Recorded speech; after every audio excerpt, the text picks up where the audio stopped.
I am the daughter of a witch and this is my story. So this lady says that she was the only child of their small town witch. A lot of people in this town were very scared of her mom because they considered her to be a very powerful witch. She remembers that a lot of different type of people would visit her home, whether it was somebody needing help at work or like something small, to women who wanted to get revenge on their partners. Although she was surrounded by brujeria, witchcraft, her mom being a witch, she said that she respected what her mom did and her beliefs, but that she wanted nothing to do with brujeria, and she herself was a Catholic. She explains how her mother insisted that she needed to learn brujeria because this was passed down from generation to generation, and she knew that her daughter was born with the gift as well. Her mom would always tell her that she comes from a line of witches that have been in that area for a very, very long time. Her mother would always reassure her that she would never hurt people, but anytime somebody passed away unexpectedly, or if a dog passed away or pet, they would always blame her mom. When she turned 20 years old, she decided to get married to this guy who she was always in love with even when she was younger, and from that marriage came her son Carlitos. Carlitos was so kind and he was so nice, but she also noticed that Carlitos was just a little bit shorter than everybody else in his class. Now, although Carlitos was a little bit shorter than his class, she explains how he had a lot of heart. Now, at this point, she was living on the edge of the town that she grew up in because her husband owned some land there and a farm, and that is how he was making money to support them. One afternoon, she says how her husband didn't get home around the same time that he usually did, so she went outside to go look for him. Unfortunately, when she did find her husband, he was laying in the middle of the farmland, already passed away. She desperately started screaming for help, and at the same time, her neighbor thankfully was passing by, and he ran over to the land to help her, but he just confirmed what she already knew, and that was that her husband had passed away. Her husband didn't have any injuries, like anything visible to tell them why he had passed away, so they thought that it could have been a heart attack or something that they didn't know he had. The town that they lived in was so small that they didn't have like a forensic examiner, so the cops, when they got to her husband's body, they thought that he had died of natural causes, and that is what was put in the paperwork. Her mom, the witch, also said the same thing. It didn't seem like there was any foul play and that it felt like her husband had died of natural causes. She also told her that there was no brujeria or anything like that involved with his death. She was obviously devastated after her husband passed away, and that's when her mom said that her and Carlitos should go and live in her house, even if it's just for a little bit. She agreed to go and live with her mom and decided that she was going to put that house that she was living in with her husband for rent so that she can use that money to put into Carlitos' education. Unfortunately, after the passing of Carlitos' father, he became a little bit antisocial, and even though the mom tried so hard to get him to socialize with the other kids, she was never successful. She did get a little bit of high hopes though, because when the school started again, it looked like Carlitos had made some friends, but then again he would go back to being antisocial. She would ask Carlitos what's wrong, and he would tell her that all the kids in that school were so mean except for his two friends. She told Carlitos that she was going to go and talk to his teacher and take care of anything and just stop worrying about the rest of the kids. And she did end up going to that school because she knew his teacher, being that everybody in that town knew each other, and the teacher did agree to take care of Carlitos the best that she could. Now, that did work for a few months, but then everything went back to the way it was. It was so bad that she ends up getting a phone call from that teacher that told her that Carlitos was isolating himself really bad, to the point where he wasn't even hanging out with his two friends at school. She would ask Carlitos what's wrong, and he wouldn't tell her anything. So there was one day where she just had to sit him down, and she told him, "You need to tell me what's happening. I promise I'll do anything to help you." Finally, Carlitos tells his mom that there is a kid that was bigger than him who would make fun of him because he was the son of a witch and because his dad had passed away.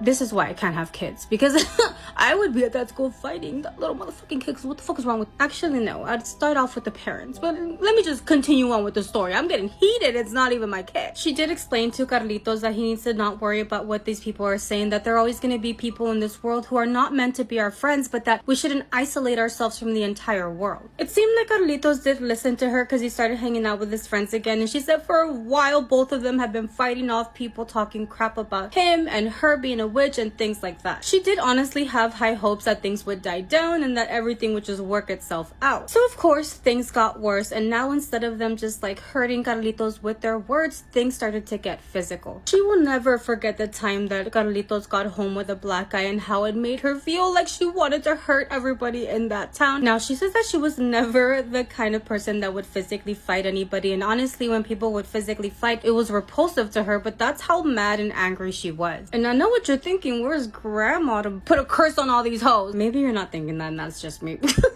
Unfortunately, by that point, her mom had already passed away, so it really was just her and Carlitos against all these motherfucking bitches. So one day, she decided to go up to the parents of the kids that were bullying Carlitos. There was exactly three fucking kids, and two of the parents agreed that what they were doing was wrong, and they promised that they would talk to their kids and put an end to it. Now, the main bully, Alberto was his name, his parent, his father, yeah, it wasn't a really good conversation with him. He tells her, is your son not man enough to resolve his own problems? Her son is not a man yet. It's a fucking kid, sir. She said that when she heard him say that, she just, like, she felt like she needed to do something else to this guy. But she decided to respond to him and say, well, I think it's more your son that is not man enough because he messes with kids who are smaller than him and nobody his own size. Oh, I wish I was there for this conversation. Now, obviously, this pissed off Alberto's father, and he decided to make a promise very opposed to the other parents and said that from that day forward, his son was gonna make Carlitos' life a living hell. Now, she says that after hearing that, she was ready to do whatever it takes to protect her son. I'd be bringing out that Ouija board. Let me talk to grandma real quick. We need to know what the fuck we gotta do. This is why I don't get powers. I would abuse them. Oh my gosh. You know what? I wouldn't even need powers. That same night, I would be walking on this motherfucker's roof. I would be standing, just staring at the house. I'm probably not even a witch, but I'm gonna scare the fuck out of them. Yes, I would. What is wrong with me? I think nothing. I am protecting my child. I don't even have a child.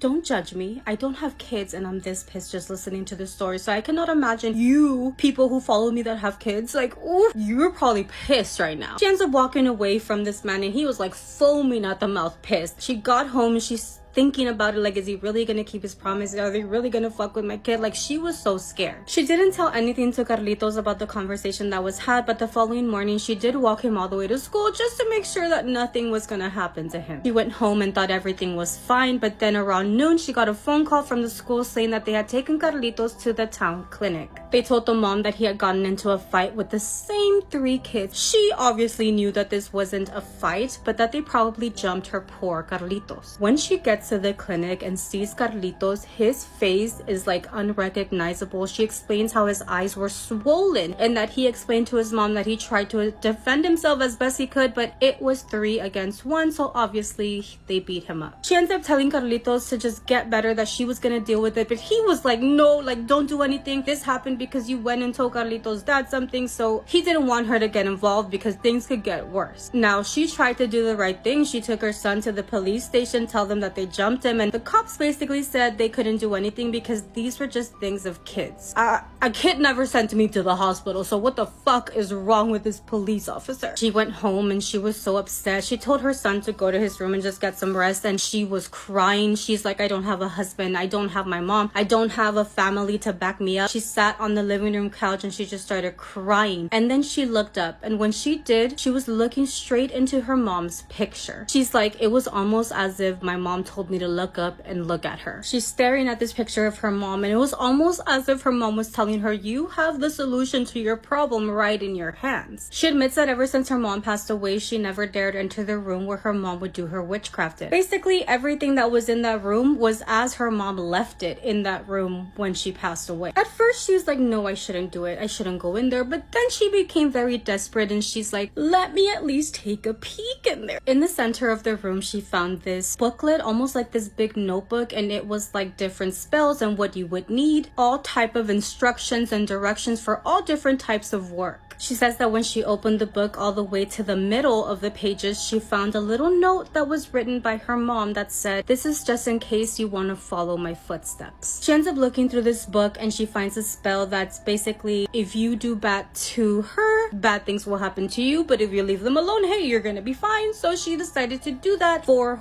Carlitos. She ends up starting to get all of these ingredients, I guess you could say. Yeah, there was like a black chicken. She needed to get like a little jar and like dirt from a cemetery, things of that sort. So I'm not going to tell you everything, obviously, but if you know Spanish, he does say a lot of the things that she did. She does end up having to get rid of that chicken and get personal items from the people that she wanted this to go to. And she does end up doing it to those 3 family members that basically jumped Carlitos. She does everything. She gets their personal items when she goes to school with Carlitos. So she basically gets like these kids school supplies. At the end of like the instructions, it said that she needed to put all of these things in a really dark spot for like 24 hours. And she basically followed step by step everything that her mom had written down in that notebook. Very quickly, these 3 kids did end up feeling those side effects of the witchcraft. These 3 kids end up fighting each other. They're not even fighting anybody else anymore. They're fighting against each other. And the other 2 actually beat up Alberto so bad, worse than what they did to her own kid. It was so bad that the 3 kids got expulsed from that school. Alberto, the big one that was basically bullying Carlitos, ended up being bedridden, and he would tell his parents that he would hear so many people in his bedroom at night. He would beg his parents to get help, but no clinic, no hospital would help this kid out, and the dad did end up suspecting that they did brujeria to his son. The dad ends up going to school and talking to Carlitos. He is saying that he is so sorry, that he's gonna talk to his son, and that they would never bully him again, and he was so sad. And basically he was desperately trying for Carlitos to forgive him. He also goes to her house and he basically asked her, hey, did you do brujeria on my son? Please, I'm so sorry. I would never let my son do this to your son again. And he's basically asking for forgiveness. However, she's like, no, I'm not a witch. I didn't do witchcraft on your son. She tells him, no, I didn't do witchcraft. I don't do witchcraft. I didn't do anything to your son. She basically tells him I had nothing to do with this, but he didn't believe her. After this, he went from, I'm sorry, I won't do this again, I'll tell my son to leave your son alone, to what the fuck, because he didn't believe when she said no. And he's starting to threaten her. He tells her that if his son passes away, he was gonna come and kill her and Carlitos. Okay, this got really dark really fucking quick.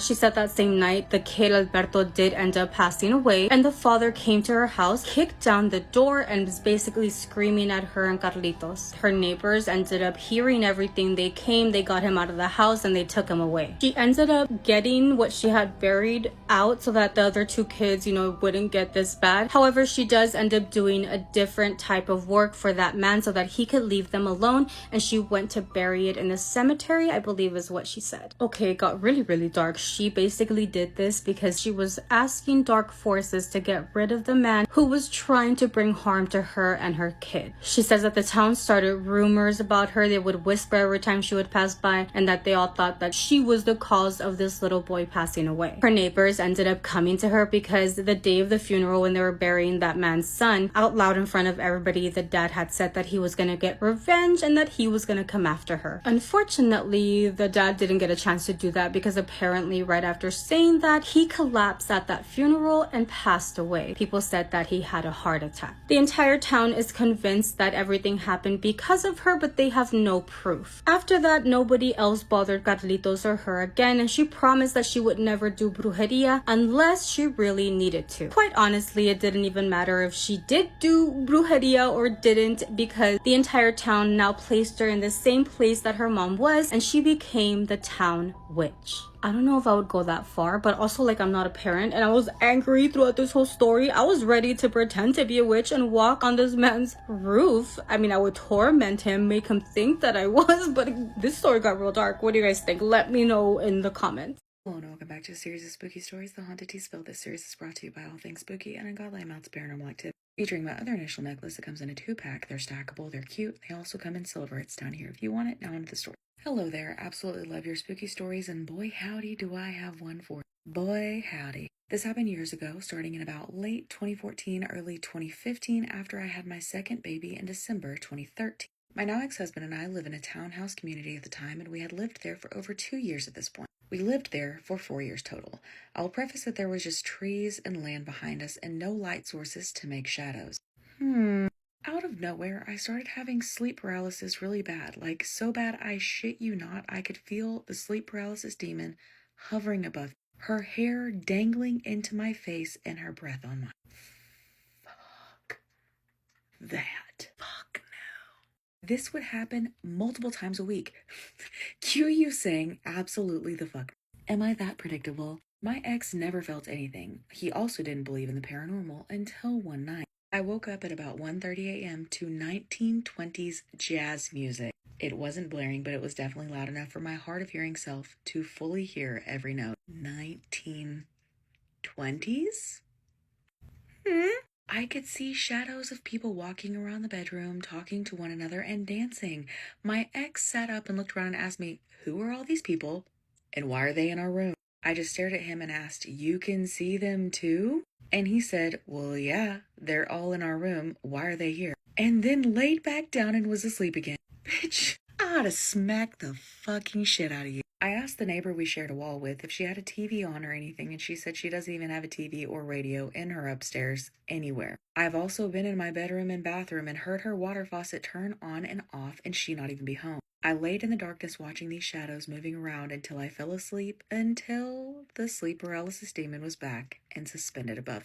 You would have to lock me in a fucking loony bin. You would have to take me straight to the fucking mental facility, because what the fuck do you mean? I wake up next to my husband at the time to 1920s jazz music and see shadows dancing on the fucking wall. He wakes up and he says, why the fuck are these people in our room? And I'm like, damn bitch, you can see these too? And he's like, yeah, why are they here? And then fucking go back to sleep. And then I take my ass back to sleep, finally, while the shadows are still dancing on the fucking walls, just to wake up to this raggedy bitch hovering over me, disturbing my peace? Are you fucking kidding me? Lock me up, bitch.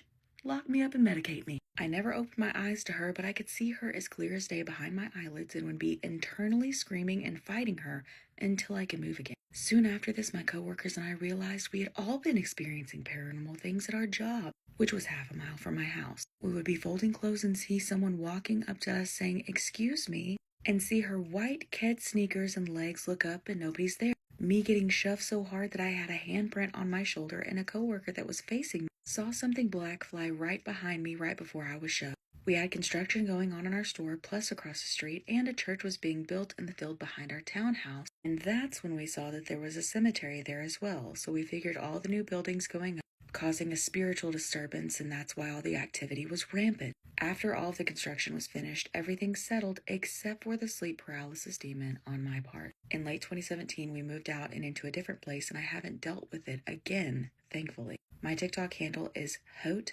Is it Hote or Hot? Haute. I don't fucking know. I'm not an English major. Honey. I'm gonna put it right here. And I know that this was long, but hopefully it gives you and your followers chills when you read it like it gave me typing it out in memory. Yeah, bitch, are you fucking kidding me? A sleep paralysis demon and these bitches dancing to 1920s music in my fucking room? Yeah, I don't like it. I don't like it at all. Rate it on a scale of 1 to 10, 1 being the least scary, creepy, spooky, 10 being the most. If you have a story of your own that you want to submit, you can do so on the link tree in my profile. I will see y'all at the next episode. Stay spooky, friends. What would you do if your friend started acting weird after visiting a haunted museum, and then you wake up one night to the sound of matches striking in the dark? This is Scared with Jess, and today's story is about someone who says that they wish they never went to that haunted museum. A few years ago, my friend Riley and I went to a haunted museum while we were out of town for the weekend. Most of it felt creepy in a fun way at first. It was just old funeral photos and cursed objects, glass cases full of things people said were haunted, and of course we were nervous, but still laughing. Then we were taken down to the basement. A staff member told us the basement held the museum's most dangerous exhibit. He said one object had been sealed away after people claimed they heard it whispering to them, smelled smoke after seeing it, and brought home something they could never get rid of. And at the end of the room, inside a glass case, was this doll. It was small and old, and it had a yellow dress, thin hair that stuck flat against its head, and one eye a little lower than the other. But the worst part was how it looked. Wet. Not shiny, but wet, like it had been pulled from black water and set upright behind the glass.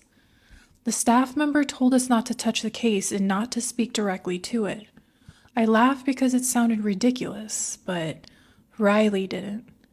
She stepped closer and just stared at it. I told her we should go, and she didn't answer me at first. Then she said really softly, "It's looking at me." I told her it was a doll, but when I looked back at the case, my stomach dropped. Its head was tilted slightly more than before. Not much, but just enough. I grabbed Riley's arm and pulled her away. She came with me, but she kept looking back over her shoulder at it until we were out of the basement. After that, something about her changed. She stayed with me for a few days after the trip because she didn't want to go home alone, and at first I thought she was just shaken up. But then she stopped sleeping, or at least that's what she told me. She'd sit in the dark for hours. She barely ate, and she kept asking if I smelled smoke. A few times I caught her whispering to herself in the spare room, and when I asked who she was talking to, she'd just stare at me like she didn't understand the question. One night I woke up because I heard a soft sound coming from the spare room. At first I thought it was a lighter, and then I realized it was a match striking. Over and over, that little dry scratch. Then another, and then another. I got up and went to check on her, and the spare room was dark except for the brief little bursts of orange each time the match lit. Riley was hunched in the corner of the room with her back to me, just crouched there on the floor, striking match after match after match. I whispered her name, and she stopped. For a second, everything went quiet, and then she turned toward me, holding a lit match up near her face. The light hit her eyes first. She looked exhausted, skin pale, and she had dark circles under her eyes, but the worst part was her expression. She looked calm, and then she said, "She likes it better when I make the room feel like downstairs." I didn't even know what to say to that. I asked her what she meant, and she just smiled a little and let the match burn all the way down to her fingers without flinching. The next day, the whole house smelled like smoke. And after that, things got worse, fast. She started keeping all the lights off in the spare room. I'd hear whispering in there late at night, low enough that I couldn't make out the words. And twice I found burned matches lined up on the windowsill. Once I opened the door and found her sitting cross-legged on the floor, staring at the closet like she was listening to someone inside it. I asked if she wanted to call somebody, and she looked at me and said, "It didn't stay in the basement." A couple nights later, the fire alarm went off. I ran out of my room and saw smoke already pushing down the hallway from the spare room. I started screaming for Riley and threw the door open. The curtains were burning, and the carpet near the bed was already blackened, and Riley was sitting on the floor in the middle of it, perfectly still, staring into the corner with this awful little smile on her face. I dragged her out while coughing so hard I thought I was going to pass out. And she fought me at first, not hard, but enough that I knew she didn't want to leave that room. The fire department got there fast enough to keep the whole house from going up. But Riley was gone before the sun came up. She wasn't in the house, and she wasn't outside, and she wouldn't answer her phone. The police found her the next day in the basement of an abandoned building a few blocks away, sitting on the floor in the dark. No burns and no smoke in her lungs. There was nothing that explained anything. Her eyes were fixed on the far corner of the room, and in one hand she was holding a single burnt match. I called the museum after that because I wanted answers. I wanted somebody to tell me what the doll was and why Riley came back like that. They told me they had no doll matching that description. Then they told me visitors were never taken into the basement. I tried to move on after that. I really did.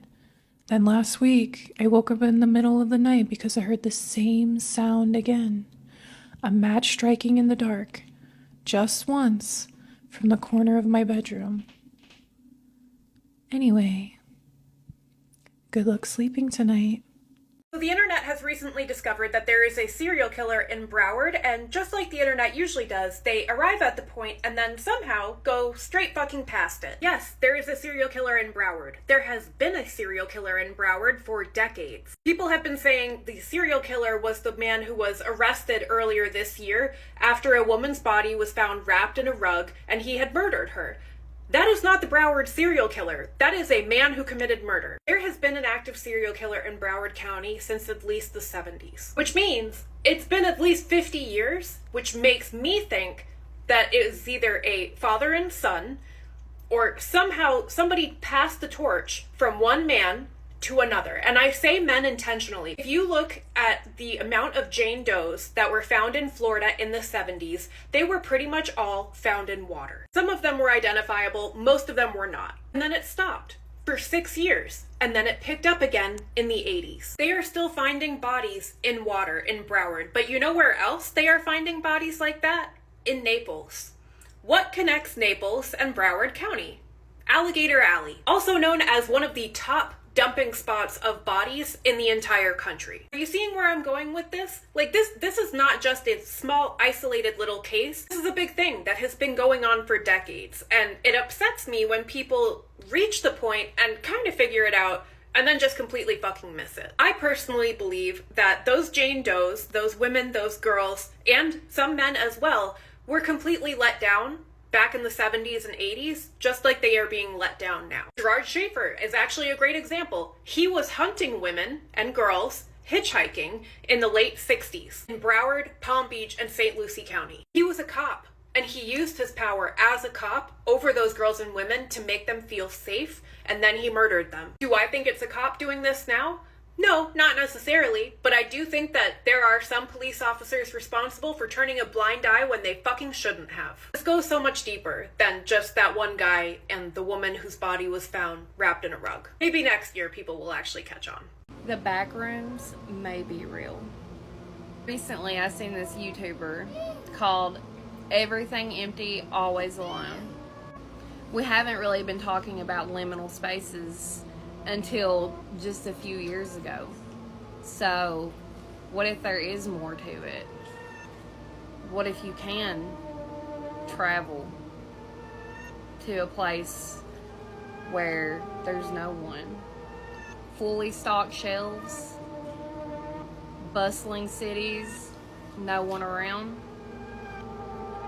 Some people could say that this is fake, but I actually think this could be hard to debunk. An account on YouTube called Everything Empty, Always Alone. The whole basis of it is talking about him trying to prove interdimensional time travel and then proving it. He's got some video clips that I find very, well, off-putting. So I decided to make a series of this guy's videos, and this will be the first one.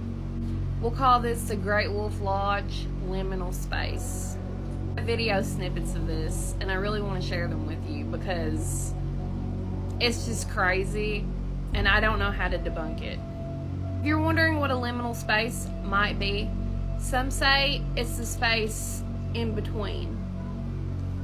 A space where it just keeps going, nothing really makes sense, it's empty. Maybe you're the only one there. A creepy feeling, an eerie feeling. Maybe everything's a little too perfect. Maybe everything's a little melancholy. When I think of the back rooms in a liminal space, I usually think of like being in like an 80s styles mall and there's no one around. Imagine all the shelves completely stocked. And then like for some reason there's a pool right in the middle of the mall that doesn't make sense, and it just keeps going and going and going. And then like maybe there's a creepy statue that's eyes follow you, that's like directly in the deepest part of the pool that doesn't move. To me, that's kind of like how I would explain a liminal area. But anyway, let's just get into the video so I can really show you guys what I'm talking about. Right up there, there's a blue water slide. I'm gonna go up in there and I'm gonna walk down. I'm literally pulling out what I'm gonna do in advance before I do. Look at this place. Absolutely packed. Like I wouldn't even be able to get good shots because I'm outside of it. Right now I'm restricted because I'm here. Here's one down. Falling asleep. Okay, so here you go. I mean, you can't even see the main pool area, but if you could, it is slam packed. I'm gonna try going upstairs and see if I can get a shot. Let's see if we can go upstairs and get a shot of it. I doubt they'll let me in. Probably have to have I can see people have wristbands on, so you probably have to have Okay, here's a little bit more of the Great Wolf Lodge. You guys need to see these clips really quick. Go. Nobody could say, oh, it's empty. Oh, no. This place is fucking busy. Absolutely. It's a theme park. What would you expect on a Saturday?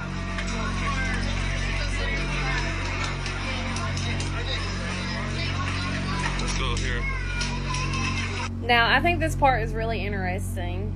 He's getting ready to talk to some of the workers just to, like, let us know that this place is literally never empty and literally always open. So let's check that out really quick. Really quick, can I ask you a question up here? This place, it looks packed. Is it 24/7? 90% occupancy year round. 90% occupancy year round? And it's just like slam. I mean,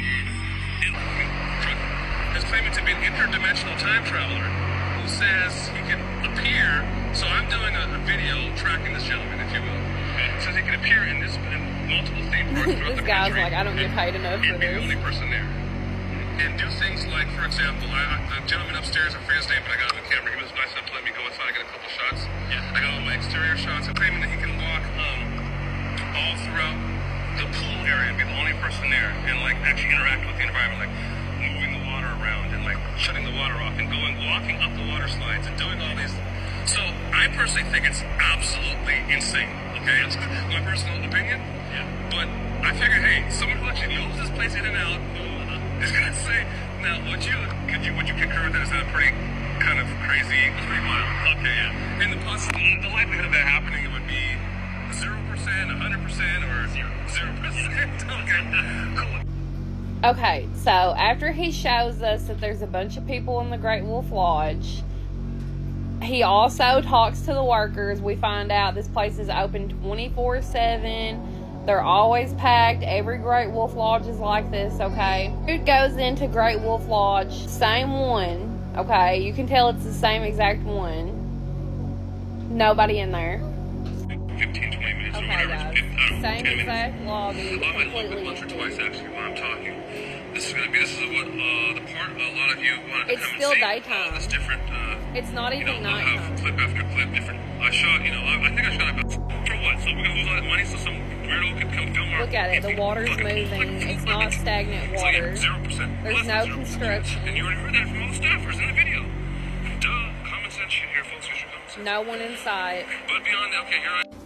Also in this video, I didn't manage to snag a clip of it, but there's a part in the video where he's standing underneath military time, and it's like 12 in the afternoon, like peak business hours. You can tell that that's the same exact location. All Great Wolf Lodges are kind of the same, but they have some things that are a little different. This is the same exact location. This guy has a bunch of other videos where he goes to towns and everything, and it's like this. So, I don't know. I find it kind of hard to debunk. Maybe be careful and don't slip into the back rooms. I accidentally predicted my friend's death, and what I said to them last actually makes me sick. So this happened a few years ago, but it's something that I still think about every single day. So my friend, they had a bad habit of speeding everywhere they went. It didn't matter if it was raining, what time of day it was, nighttime, he sped everywhere. We used to make jokes about it all the time. One specific night, a group of us, we were all hanging out, and this friend went to go and leave. And he said, hey, if I die driving this thing, at least it'll be quick. And right after he said that, I responded, no, if you die, it'll happen on that curve by the bridge.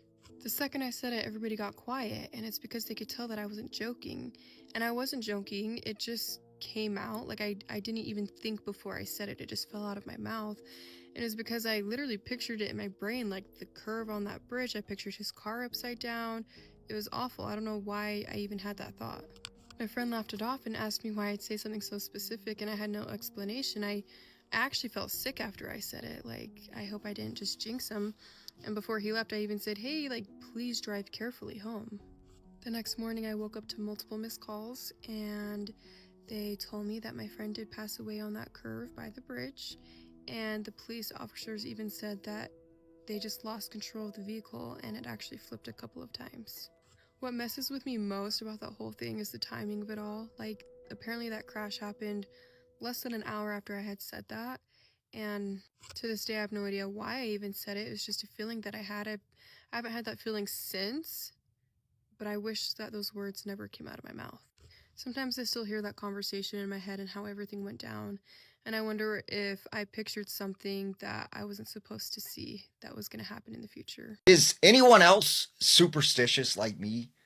For instance, I don't like to look people in the eye because I feel that there are some people who are negative or evil, and that there's the possibility that something could latch on or attach to me if I look them directly in the eye. I also am very particular about the clothes that I wear. If something bad happened to me while I was wearing a specific outfit, I will not wear that outfit again.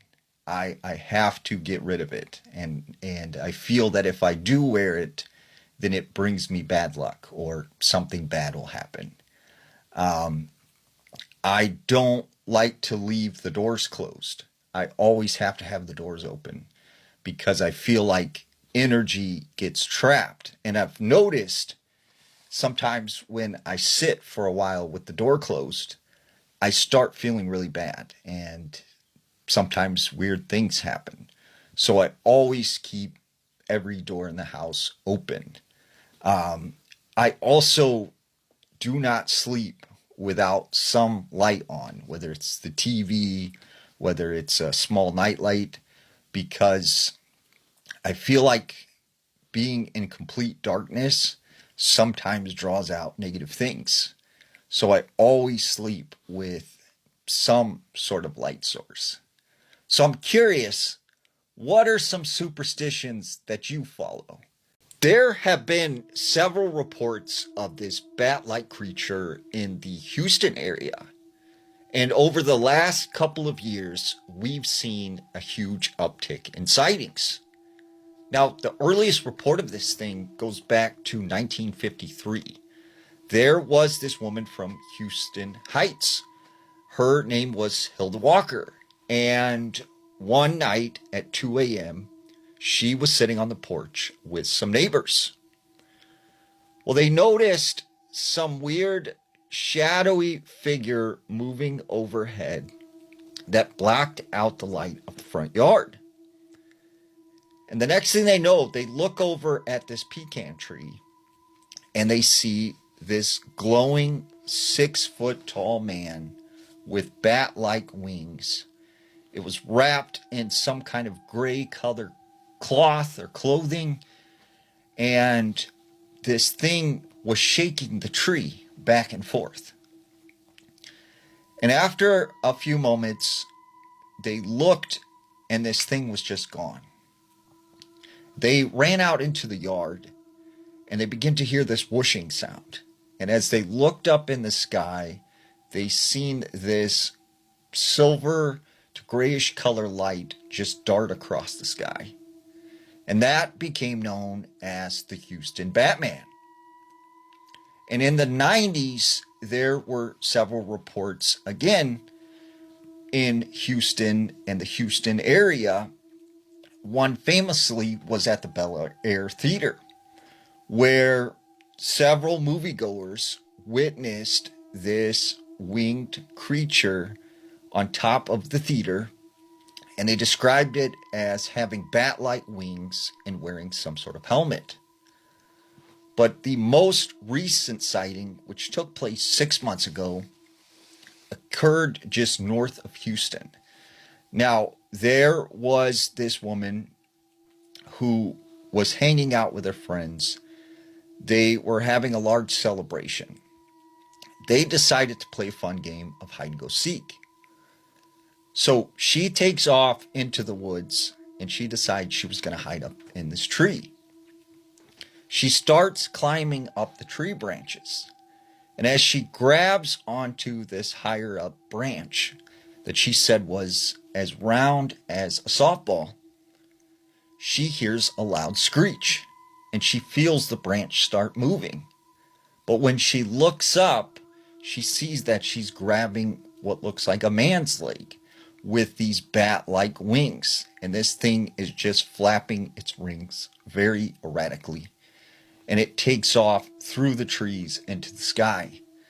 And she was so petrified for months, she did not want to leave the house at night.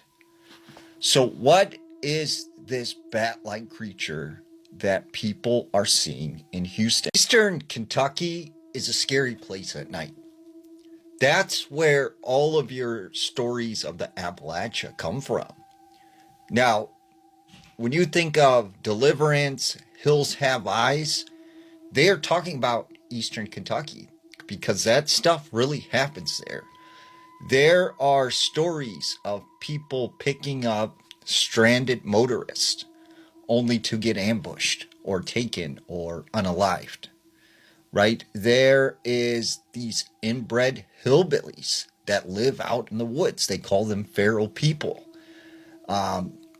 There are ghosts, witches, and all of these supernatural entities that reside in this area. And if you're ever driving in this area at night, you will notice just how dark it gets because of all the thick trees and the brush. You can literally not see in front of your face. And there is also places where it is very remote. There's no cell service. And you are just talking about an area that's overall creepy. Now, there was this man named Ray. Ray said he lived on the border of Kentucky and Tennessee. And one night he got a phone call from his sister. She was having some really bad problems with her boyfriend and she needed picked up immediately. So Ray left his house in the middle of the night to head to Lexington, Kentucky. And he said the road he had to take cut through a place that his mom called the bad country because a lot of shady things happen in this area. So as he's driving down this highway, it is basically a 2-lane highway cutting through the hills and the mountains, just thick forest all around him, and you can barely see the road. Well, he had been driving for probably about 45 minutes when he said he started to notice something up ahead in the road. So he slowed down almost to a roll. And he said that's when he could see this old man standing right in the middle between the 2 lanes. And he said he could tell he was wearing some sort of bib overalls. He was very skinny. He had no shoes on. And he couldn't figure out how this old man had got there. So as Ray came to a stop, this old man came running up to his car. So Ray slightly rolls down his window. And as the man gets over to the driver's side door, he starts sticking his fingers through the crack of the window. And he starts trying to rip the window out. And he's screaming and yelling like, "Help me, you gotta help me. He's coming, please help me. Right now, I need help. Let me in the car." And he said this guy was just trying everything to get into his vehicle, get into the driver's side door. And he told him, like, look, man, I can't help you. I can't help you. He looks down at his phone and he realizes he doesn't have any cell service. And he said this guy just became more and more violent. Well, as he looks out the window and he looks down, it's when he noticed this man's lower half had changed. It was completely covered in this thick fur, and it looked like dog legs. And he could see these big paws with sharp nails hitting the ground as it was trying to get into the car. He said this guy slowly transformed into almost this dog wolf-like creature, and he began thrashing the vehicle. He rips off the driver's side mirror. He puts dents in the side of this vehicle, and then he climbs up onto the top of his car. And he said that's when he was trying to basically dig or claw through the top of the car. And he could see it actually starting to dent in, like he was making some pretty good headway. And the only thing Ray could think of was, I need to honk my horn and blink the lights to maybe scare this thing away. So he starts honking his horn and flashing his brights. And this must have drew off a deer, because this deer came running out into the road. And whatever this thing was that was on top of his vehicle, it jumped in one jump off of the car, and it took off running towards the deer. And it grabbed the deer and dragged it into the woods. And so Ray got out of there. But he said he noticed as he was driving that he was completely saturated, because he had basically urinated on himself because he was so terrified. Now, there was another story in a place in eastern Kentucky called Eagle Lake. And there's all these different hiking trails. Now, there's been a lot of weird stories that have came out of this area. But one such story that stood with me was these girls who were on a cross-country trip. And they happened to be at Eagle Lake doing a cross-country meet. And as these girls were running down this trail near Eagle Lake, they see this man in a all black suit with a black hat on. And this man started to chase them along the trail. And they began to scream and run as fast as they could. And this man kept pace with them for about a half a mile. And then they said he just disappeared.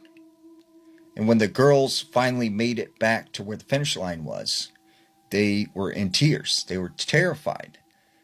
And everybody gathered around them and started asking, what happened? What's going on? And they told them about this man that had chased them. And one of the guys who worked for like the park district or something, he asked very, like he was afraid. He says, was this man that chased you, was he wearing, an all black suit? And they said, yeah, that's exactly like what he looked like. And the man said, we've seen this guy many a times, but we don't know who he is. So what do you think? Is Eastern Kentucky a very terrifying place? It's been 2 years since the Miami Mall incident, and we still to this day have no idea what happened. Now, on New Year's Day 2024, there was this breaking story that there was this huge police presence at the Bayside Mall in Miami, Florida. And the initial story was that there was this huge teen takeover. But there were many witnesses who came forward and said, no, that's not what happened. There were these 10 to 15 tall, dark black colored shadow-like entities that were running around the mall. Now, what's interesting about the Bayside Mall is it's actually called the Bayside Marketplace because it is an open air market. Like, it is outside, and it's also right next to the ocean. So if something wanted to, it could swim right up and come into this place. Now, there was an individual who came forward that I was able to speak to when all of this happened. He said he was inside the mall before this all went down, and he was getting his daughter a birthday present. Well, he said probably about 20, 30 minutes before everything started happening, he got this very bad migraine. And it was just like this pulsating pain in the front of his head. And he said it was so bad that he had to go to the food court and get some water. So as he's sitting at the food court, he said he just remembered people started panicking and there were people running and screaming. And he could hear these strange, unhumanly like sounds. And he said out of the corner of his eye, he sees this very tall, skinny, shadowy figure. And it was moving along the wall. And he said he seen this thing turn and it started scanning and kind of looking at all the people running around. And it looked like it had a double set of eyes. And he said that's when he proceeded to take off running towards the nearest exit and get out of there. As he was leaving, he said there were just multiple helicopters flying around, and there were people just panicking, crying, screaming. He had never seen anything like that before. And he said these creatures, these things that he's seen, just did not make sense. So what do you think happened that day at the Miami Mall? You can't step foot in the same river twice. That's how the old proverb goes anyway. I never really understood it, to be honest. Like, I've swum in the Red River more times than I could count, and it sure felt like the same river every single time. Then I would go home and Daddy would make me watch the Oklahoma off myself. I used to call my mama every first Sunday of the month right after church. She was too sick to leave the house and go to church herself, so she would just ask me about the service. I'd learn about Jesus and then share it with my mama, and after that we would just talk about how bad her health was getting. I didn't let her passing make a big difference when she finally went, so like the first Sunday of every month I would just go down to her grave and talk to her about Jesus like we used to. She already knows all about him now that she gets to talk to him every day, but I mean, it was kind of more fun than the phone calls because afterwards we don't have to talk about how she's getting anymore. One day I was sitting with Mama when an odd fellow was walking past the graves whistling a tune. He stopped in front of me and asked me if I knew whose grave I had been talking to. I thought I'd joke with him, so I said, "No, sir, I just like talking about Jesus, and dead folks are good listeners." Then he said to me that he knew that woman real well. He told me all about how she sold her soul to the devil so that her daughters would live a happy life. He said the devil laughed real hard when she didn't ask for better health, and then he chuckled to himself. After he was done talking about all the bad things Mama did, he leaned in real close and asked, "Is there anything that you'd want to ask the devil for?" I was struck with a chill so cold, I almost thought that I had frostbite in July. Like, I didn't even think to tell him that I was only kidding. I just said, "No, sir." I saw he was real upset. He wasn't going to say nothing about it, but I could tell he hoped that I would have just wished for anything. So he stood back up real tall and smiled. He said, "Well, at least your sister did ask for something."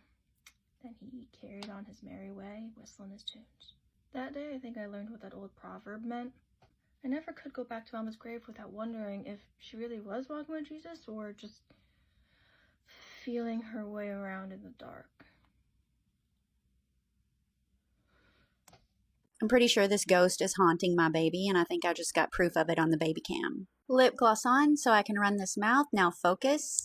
Scary story time, Fright Night Files. This photo was sent to me. Apparently, this woman had been checking on her baby, and every time she does, she gets what she believes to be some kind of something. It kind of looks like a woman, kind of not. It's scarier than like a grandma ghost. I'm going to show you the image. I'm going to cover the baby's face because you guys don't need to see the baby. I've done these before, and a lot of people are like, "Why can't we see the baby?" Because you can't. Okay, you can't. I'm not going to show you the baby. You don't need to see it. We're looking at what is trying to kiss the baby.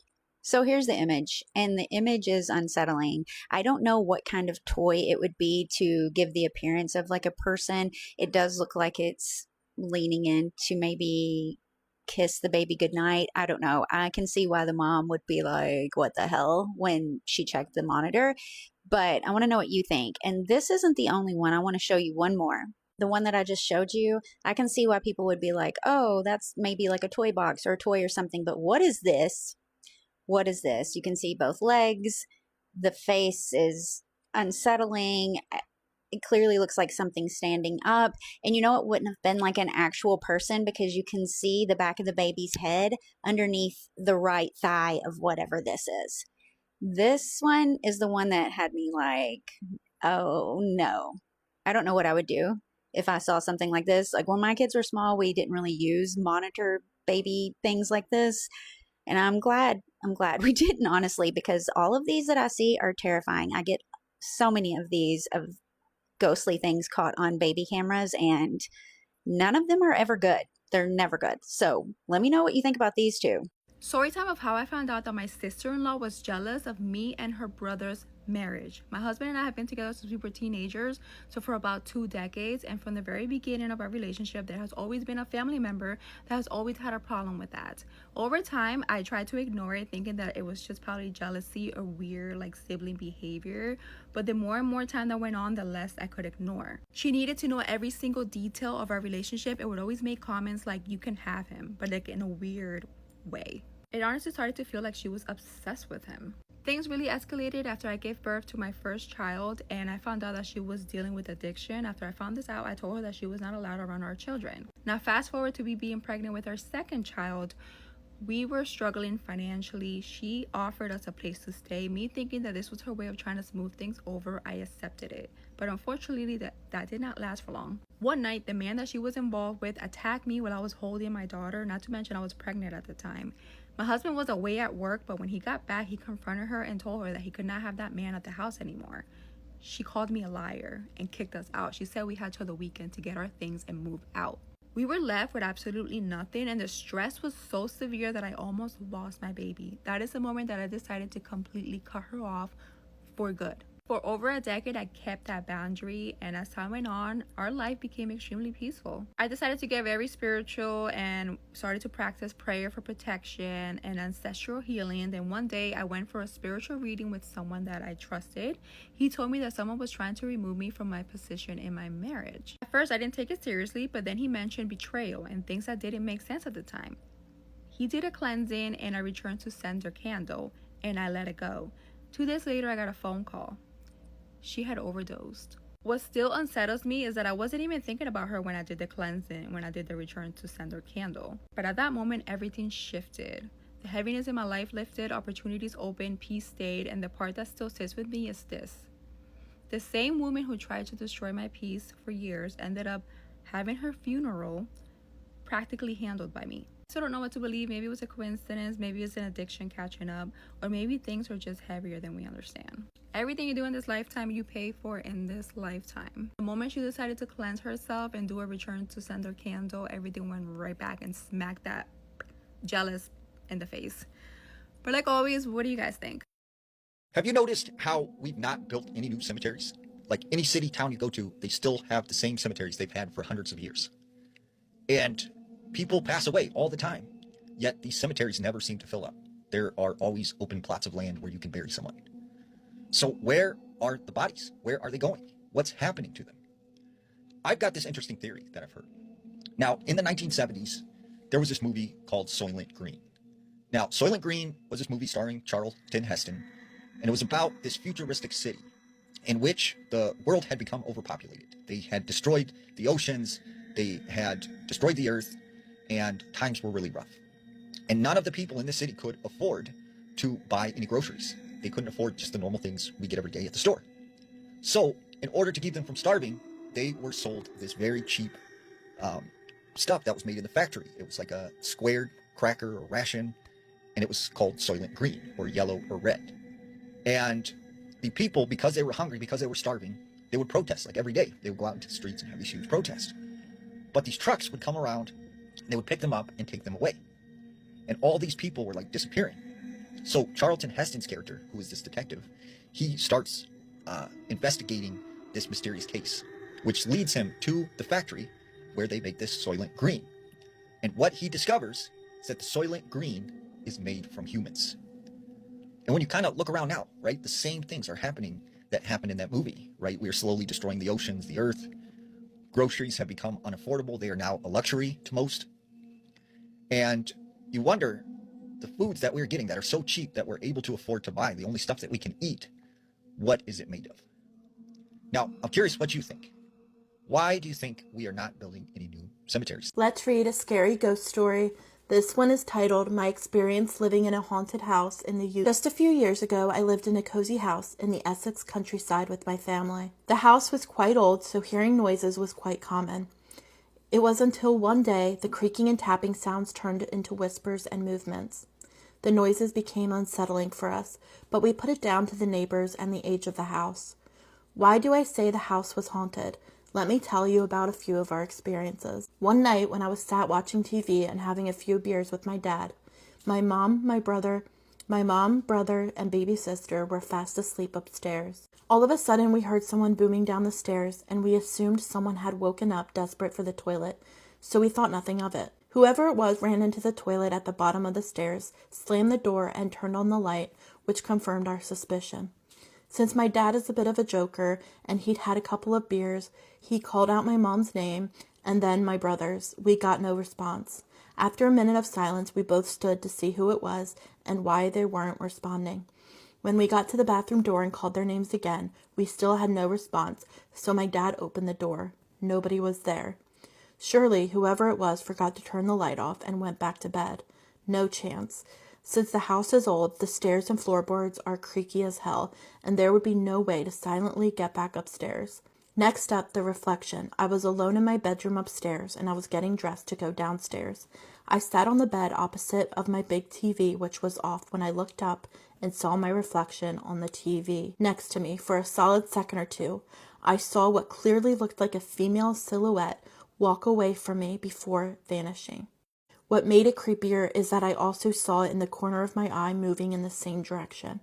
If I just saw it on the TV or just saw it in the corner of my eye, I would have ignored it, but the fact I saw it in both, as if it were actually there, spooked the hell out of me. When I told my mom, she seemed nervous and mentioned how she'd seen something similar in her room, but assumed it was just her shadow. To top it off, I moved out of my bedroom, which I share with my brother. I moved to the room downstairs next to the living room, which was originally a room where we shoved our shoes and other random bits. From day one of sleeping in this room, I saw shadows, heard whispers and footsteps, had my light flicker, felt someone touching me, and the likes. Every night would be something new, and I'd often get little sleep and hide under my covers, feeling like someone was constantly watching me. My worst night was when I was falling asleep and I heard tapping on the window just next to my bed. The tapping was coming from less than a meter from my face since the window was so close to me. The taps were inconsistent, human-like. I froze until I heard what sounded like someone dragging their finger down the window. My fight-or-flight instincts kicked in, and I hid under all my blankets and stayed still for around 10 minutes. The noises stopped before I heard the footsteps coming from my door to the side of my bed. I know the door didn't open as I would have heard it, although I couldn't decide whether it was comforting or horrifying to know that whatever I was hearing wasn't human. Still easy to blame mine and my family's imagination, so here's what put the cherry on the cake for me.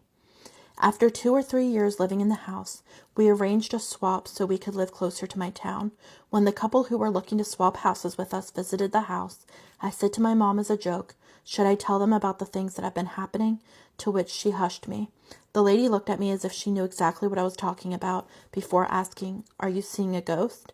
My heart sank and I nervously laughed before saying yes. She then said what stuck with me for years. "Is it a woman? An older woman?" The figure I had been seeing and the figure I saw on the TV reflection was a woman, slow and slightly hunched over. It turned out the lady was some sort of psychic who says she sees spirits. Usually I'm skeptical, but the fact that she confirmed the exact description of what I had been seeing without any hints was undeniable evidence. She assured me that the spirit was friendly and that I had no need to be scared of her. Around 6 months after we swapped houses, the lady contacted my mom.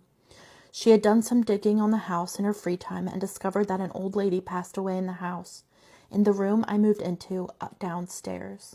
I was always skeptical about psychics and ghosts, but after spending years in the house and then speaking to that lady, I am absolutely convinced that ghosts are real. I truly believe it's easy to dismiss the idea of paranormal activity until you experience it yourself. Seeing the reflection of a hunched over lady. Let me know what you thought about the story, and if you have any scary stories of your own you'd like me to read, just send me a message. Hey Daisy, my name is Julie, and I have a really creepy story for you. This story isn't actually mine. It's from my dad's youth. He gave me permission to share it with you. For privacy reasons, I've changed some names and locations, but I promise that won't take away from the creepy factor. This story takes place when my dad was about 10 years old. He grew up in South America, and in the 1970s, there wasn't much for young boys to do during the summer. Just block parties, going to the movies, and playing football, soccer. His town had a home team, so there was a field dedicated to them. The field was always open to the local boys, and the common saying was, They are our future players. Let them play. The field had its rules though. Keep it clean, put all the soccer balls away when you're done, and never go past the iron gate at the end of the field. At the very end of the field was a tall iron gate with faded signs that read things like, "You are loved," and "Don't do it." Beyond that gate was a dangerously steep cliff that dropped about 20 feet. The gate had only been installed around 30 years before my dad's time, and there was a chilling reason for it. To understand the story, you have to go back about 30 years earlier, to the 1940s, when my grandpa was a boy. The field existed back then too, but instead of an iron gate, there was only a waist-high wooden fence. The rules were more relaxed, and kids playing late into the evening, until their mothers called them home for dinner. One of those boys was named Chancho, an affectionate name in town. He came from a humble, loving family, well-liked by everyone, including my family. But because they were poor, Chancho often had to help out at home, even skipping school and missing time playing soccer. One particular night, everyone was being called home. The only ones left on the field were my grandpa and Chancho. That was the last time my grandpa ever saw Chancho. The next morning, my grandpa woke up to the sound of crying and hushed talking in the living room. He walked in to find his parents, town priest, and Chancho's parents. His mother and father sobbing on my great-grandmother's shoulder. My grandpa asked, "Mama, what's happening? What's wrong?" My great-grandfather responded, "Pedro, come here. I need to explain something to you. You remember your friend Chancho? Well, Pedro, Chancho died last night. He's gone." They explained that sometime during the night, while playing alone, Chancho had kicked a ball too hard and it went over the fence. He must have tried to climb down the cliff to get it, but he fell. Let's read a scary story. This one is titled "The Day I Realized I Wasn't Alone at Home." My story takes place in the spring of 2025, and I'm home alone. My mom is at a friend's, and my dad is at work, and my siblings have their own lives. I've already finished my classes at university, so I'm taking the opportunity to tidy up my stuff. To understand, I live in a big house. There's a ground floor with a living room, dining room, kitchen, dining area, and toilets. An upstairs with bedrooms and bathroom, an attic, and a basement. You can enter my house through 3 doors, 2 on the ground floor and 1 in the living room and 1 in the kitchen, and 1 door in the basement. Just so you know, the basement is really set up. There's a game room, a bedroom, a bathroom, a laundry room, etc. On top of that, we have 2 small birds. Really cute. Sometimes the house creaks a bit because there's hardwood flooring. The house is old, but the birds also make some background noise, meaning when they walk in their cage, it moves the bedding, they bang their toys against the bars, etc. So it's the afternoon, my neighborhood is super quiet, no noise outside. I'm upstairs in my room with a bit of music, not too loud to hear the sounds, and I'm organizing papers, etc. I have laundry to hang up, so I go to the basement. I hate to go when I'm home alone, but I don't have a choice. I go down to the laundry room. I come back up to take the laundry outside. So the kitchen door is wide open, but I remember I need to take out the trash. So I go back to my room, grab my bin full of recycled paper, and exit through the living room. So while I'm outside, the 2 doors on the ground floor are wide open. It takes me a while to take out the trash. I have to go into the street, but I don't want to leave the doors open too long. I don't go back inside. I walk around my garden to hang out the laundry. It takes me about 20 minutes, and I come back into the house with an empty bin. The house is calm, but the fact that I left the doors open doesn't reassure me. I sit in the living room to watch TV, and after a few minutes, I hear a door slam upstairs. I think it's a draft since I opened the doors, but I'm not at ease. The more time passes, the more uncomfortable I feel. I stare at the stairs leading to upstairs, and I'm scared to go back up. I calm myself, then I hear creaking sounds coming from the dining room. Right away, I think it's the old wardrobe creaking, then some rustling sounds. I think it's the birds, but the noise gets really insistent. I get up, walk to the dining room, but as expected, there's nothing. Barely do I turn around, I hear footsteps, sounds coming from above the dining room, where there's a bedroom above. At that moment, I'm not laughing anymore. My eyes are fixed on the ceiling. I wait for the noise to come back, and I hear footsteps moving in the bedroom, but also upstairs. Big panic, I grab my phone, my keys, my small bin, and I go out of the house. I go down into the garden. I'm trembling so much that I can't find the right key to lock the door, so I stay outside.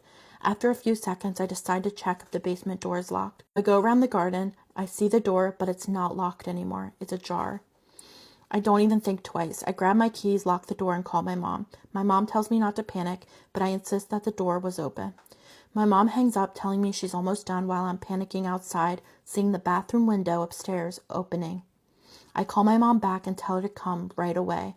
I gather up the courage and go upstairs to close the second floor doors from outside. At that moment, I completely forgot that there are also keys in the locks on the inside. So even if I lock from my side, it can still be opened from the inside. I scream, I call the police, they're coming, even though it's a lie. And barely a few moments later, I hear a slam. From the other side of the garden, someone running, rustling leaves. My heart is racing. I close my eyes. I cling to my bin, waiting for someone to grab me, and then no more noise. I open my eyes. No one is in front of me. I wonder if I hallucinated, if I exaggerated, if I'm just a coward, but I have the unsettling feeling that I missed something. My mom arrives at that moment. She takes her umbrella and does a tour of the ground floor, the bedrooms and the basements, but nothing, no trace of any passage.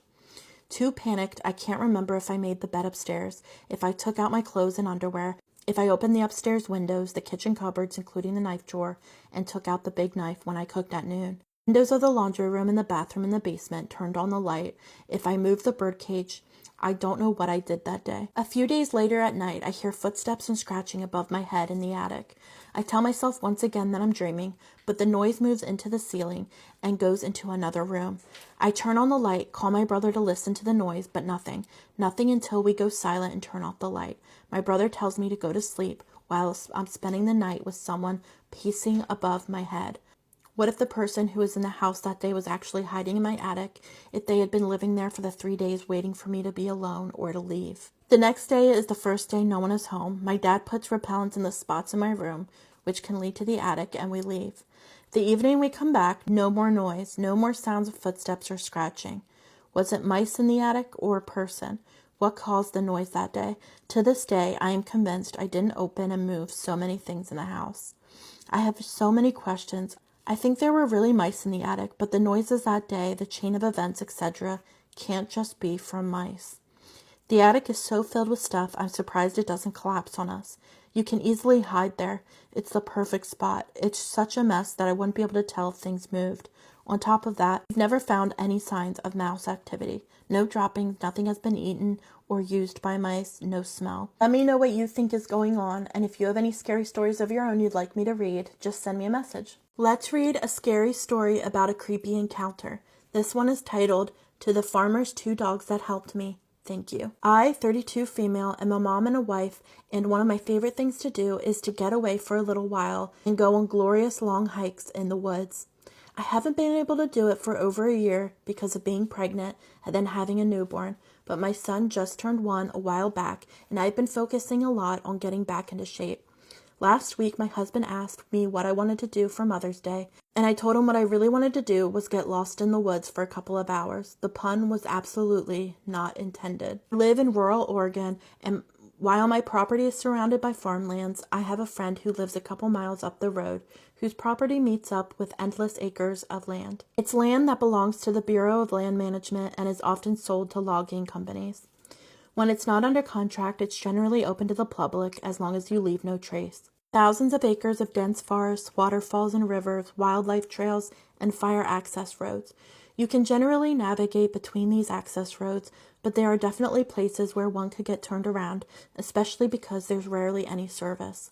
This specific area my friend and I have both hiked and ridden our horses on for years, so I was confident that the trails I planned to a lookout point were safe to take alone. On any given day, I wouldn't have been alone, as I would have brought my wonderful dog with me, but unfortunately, she had passed away when my son was 4 months old. I considered taking my friend's dog, but she ended up being locked in the house, and my friend was at work. Besides, I always carry while I'm out, so I wasn't worried. I took the main fire road down towards the river, crossed, and then took a specific trail that fishtailed up towards a ridge. From there, it was about a 2-hour trek that bends, rises, and falls, until you get to a clearing. From that clearing, it goes straight up for a long while to the lookout on some giant rocks. The hike is a good 4 hours round trip. I made it to the ridge and was walking along the trail when I heard voices. I didn't want to run into people. I prefer to be alone, so I began preparing myself to politely say hi and continue on my merry way, trying not to engage in conversation like many do. However, that didn't work out like I planned. The voices belonged to these 3 men, probably around my age, walking very casually on the trail. Now, it's not a sin to be a man, but when you're a woman out in the middle of nowhere and outnumbered, you tend to become a little vigilant. I did the old on your left and offered a nod while passing, but one of them reached out and stopped me. I mean, he actually put his hand under my elbow and gave me a nudge. I turned around thinking that he stumbled, but he launched into this conversation that I can't remember everything about. He was talking about where they're from and what a beautiful day it was and introducing themselves. All the while, I'm slowly walking away.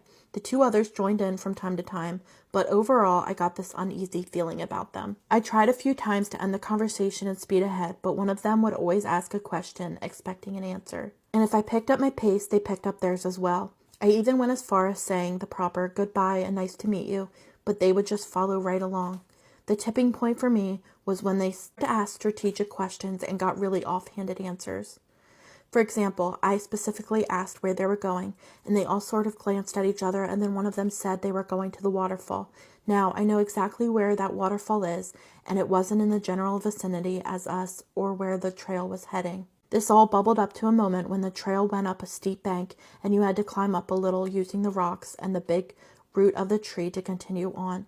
They stopped in front of me and tried to convince me to come with them to the waterfall. I said no and decided that this moment was to show them that I was indeed caring, hoping that it would at least show them that I was capable of protecting myself if I needed to. I concealed carry at my hip, hidden under my shirt, so I casually lift the bottom of my shirt and wipe my glasses. I could sense a feel of nervousness go through one of them, and he was just staring at me intensely. I don't remember exactly what was said, but I was able to keep my cool and scrambled up the steep bank first, getting ahead of them. As soon as I was at the top, I started running as fast as I could down the trail. I didn't look back, I didn't pause to listen, I didn't even care if I left something behind. I just ran. Lucky for me, there was a deer trail that shot out to the side, eventually weaving through a thick bunch of brambles. I took it carefully, picking through and trying not to leave an obvious sign that I went that way. My plan was to go as downhill as possible to get to the bottom of the ridge so I could backtrack my way down to the access road. However, that did not happen. I did eventually end up on another trail, but I have no idea which one, and after forever of hiking, it just ended. When I turned around to walk the other way, I also disappeared into a deer trail that went literally nowhere. At this time, my only option was to pick my way back up the bridge, hopefully find the original trail, and avoid the creeps, as they would have been farther away by now. The problem was that no matter how much I went back and forth on the little dead-end trail, I could not find the spot where I came down at all. It was terrifying, and I could feel myself start to panic. I found a good spot and decided to have lunch. I guess tuna sandwiches are pretty smelly, because as I was trying not to cry my eyes out, these 2 random dogs came walking up the hill. If I had to guess, they belonged to someone who took good care of them. They had no collars, but they were really gentle and sat with me for a long time while I cried my heart out to them.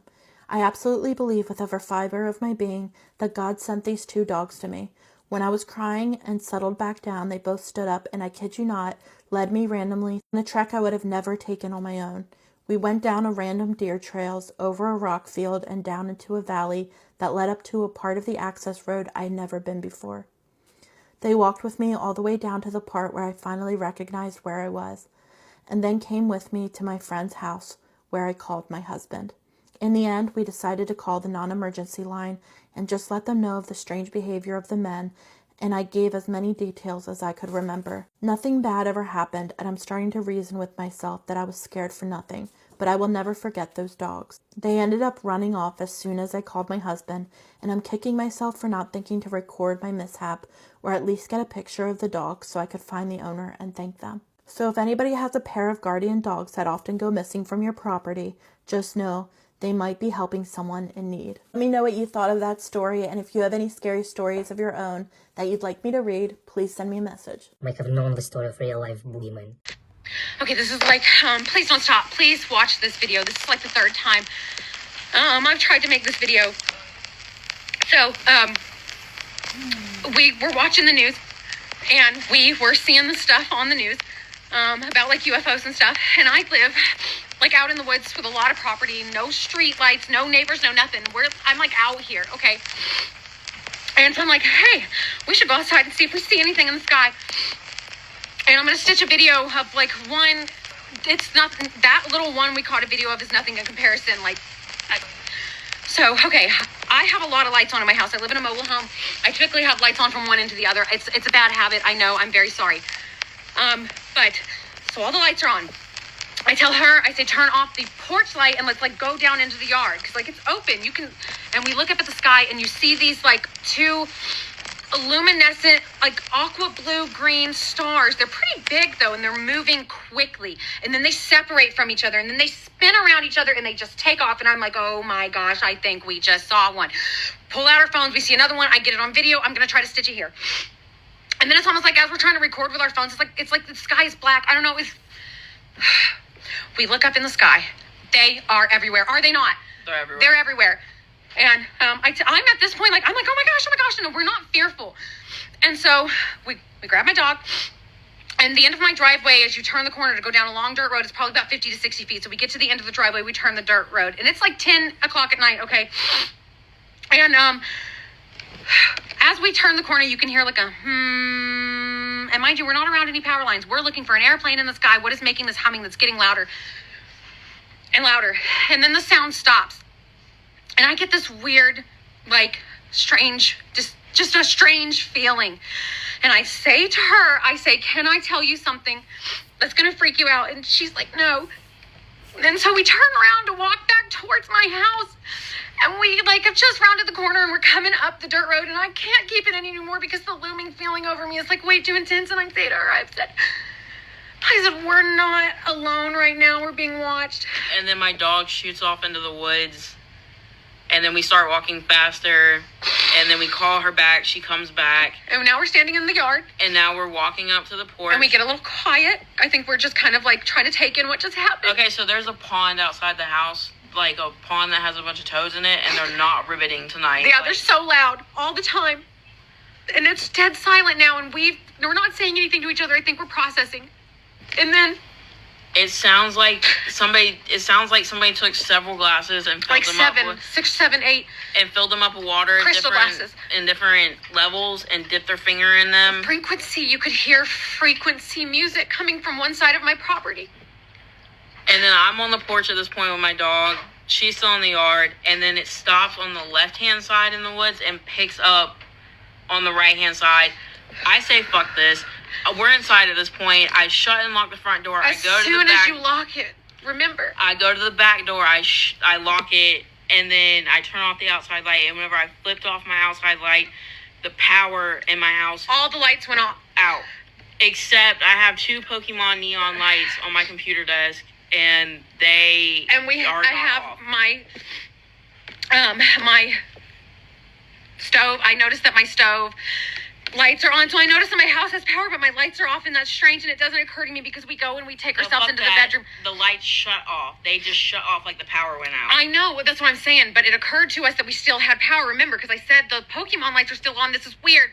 Look at the stove. So we go into the bedroom. Shut the door. She's on the phone with my older sister. The knock. We're not there yet. She's on the phone with my older sister. I'm on the phone with my little sister. I'm telling her to come get me right now. This is not a drill. I'm texting her. I'm calling her. You fucking come get me right now. My older sister hangs up and texts her and says, hey, all I hear is humming on your phone. And so we lock the bedroom door. And then you hear... it wasn't like it was like... So now we're in the bathroom. So now we're in the bathroom with the door locked. And I just had... First of all, it was terrifying. But it didn't occur to me when we went into the bedroom we had to flip the light switch up. And it didn't occur to me when we went in the bathroom that we had to flip the light switch up. And then finally we're sitting together. I tell her to hold my hand. And we're just kind of locked into this deep meditation where we're telling, we're speaking affirmations, positive affirmations. And we finally get the courage and we're like, whatever's here, if it is not good, it has no power over us. And we're like, this is okay. Let's go out into the... So we come out into the kitchen, and then she flips on the light switch for the kitchen, and I'm like, wait a minute. And I walk through the house from the living room to the hall to my kid's bathroom. And all the light switches were And all down. the light switches were down. So it wasn't like the light switches were up, boop, power off. It was like the second that she flipped the switch over here, they all went down. I don't know how to explain it. I know it sounds crazy. I don't really care at this point who doesn't believe, because I know there are people who will. I'm going to figure out how to stitch that video, or it'll be my next video. I don't know what to say. I've been very open to all of what is going on. I don't know if I know what we heard, I know what we saw, I know what we experienced. I cannot discern, because we just had so much energy of just like an experience that you don't normally experience happening to us, that I can't discern, like, was this a bad energy, or were we just spooked because we're out in the woods in the dark and we know we're not alone. We know what we heard. It was like music, but frequency music. I thought that I was crazy. I've been really into this stuff. She's not into this stuff. We know what we saw. We know what we heard. We know what happened to us. If anybody else has had an experience like this, if anybody can relate, if anybody can help us, if there's anybody just that believes, please reach out. Thank you. I was like, I'm not.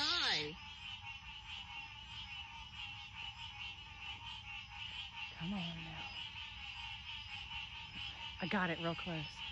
Just tell them to go outside and look at the sky. They're going to see the same sky we're seeing. All right, so I actually stopped what I was doing in my day to stitch this, to see if I can help them out a little bit. A lot of things were going on at once, so let me start from sort of the top. When you have ETs moving in, we're going to, give me a sec, I'm going to get to why so many were moving in so close at once. But let's just talk about what's happening in the home, the electricity, the sound waves. So a lot of the electricity issue was not like a deliberate, we're scaring you. It was a reaction to the energy of the ships. It was even a reaction to their energy. So it wasn't like it was purposefully done to scare you. It was just an energetic reaction to what was going on. Okay, so putting that to the side, not denying how spooky it is. Okay, listen, I've been doing this work for 25 years. When ETs start to show themselves physically, it can be very unnerving even for me. Okay, so I don't blame you. I understand. We can also feel that you experience something it feels like you've been wanting to experience for a while. Also, you experienced a lot at one time. So you're feeling things intuitively, and you're also feeling things emotionally. That can be very overwhelming. The knocking you heard wasn't necessarily like an actual ET knocking to come in. That was again a response and a reaction to the energy, because these ships were so close. When you sat down and focused your energy, your intention was to send out positive energy and like block anything that was dark, and you did. But it also let these beings know you were scared and you were unsure, and that they probably came a little too close. And so when you have beings that aren't completely dark and are medium to, kind of higher vibration, they're going to immediately feel that and back off. Okay? There's so many levels of ETs, and the medium to higher vibration ETs are not going to put us in a position of fear unless they absolutely have to come down here because what we're doing is affecting them. But otherwise, they aren't going to put us in a position that will make us fearful of them. Lower vibration is a very different story, but I don't feel we're dealing with that at all. And I don't feel after you settled that you felt that either. I feel like you were able to differentiate your own fear of this incredible experience, combined with feeling a little out of control, which is fair because their energy force field started to influence and affect everything around you guys, so you were feeling out of control. Understandable. The sound frequency that you heard was actually them communicating with each other. It was not even them trying to communicate with you directly. It was a communication between the three of them, these three different families. Because you're in a deserted area, you don't have a lot of lights, buildings, sounds, and even energetic noise. This is why you were able to hear their communication and their frequency. Although they were aware that you all were there, they were not trying to directly communicate with you. They sensed your fear right away, and they definitely felt it and understood it once you sat in your circle and pushed your energy out. Who were they? So they're saying they did not intend to scare. That was not by any means their intention. Why were they coming in so close and so sort of fast? They're saying that they're feeling like there may come a time where they will be forced to reveal themselves in order to save our planet. And it's not, to be clear, and I talk about this a lot in my other videos and in our Patreon discussions, higher vibration ETs will not interfere with the human free will. Free will means the choice to raise your vibration or not. If humans on this planet continue to choose to stay at a lower vibration, not all of us are, but if the bulk of us continue to stay in that lower vibration, they may be forced to reveal themselves because the destruction that can happen will vibrate through the atmosphere, through the cosmos, and start to influence other planets. Whether we do that directly or indirectly, and that is when they will intervene. So in other words, we want to stay low vibration and mess our shit up, fine, but you don't get to do that to all the other planets. That's when you'll see an intervention. There is actually three, maybe four, maybe three different families that came together, and it was in a sense a testing to see how close they could come to us with it affecting us.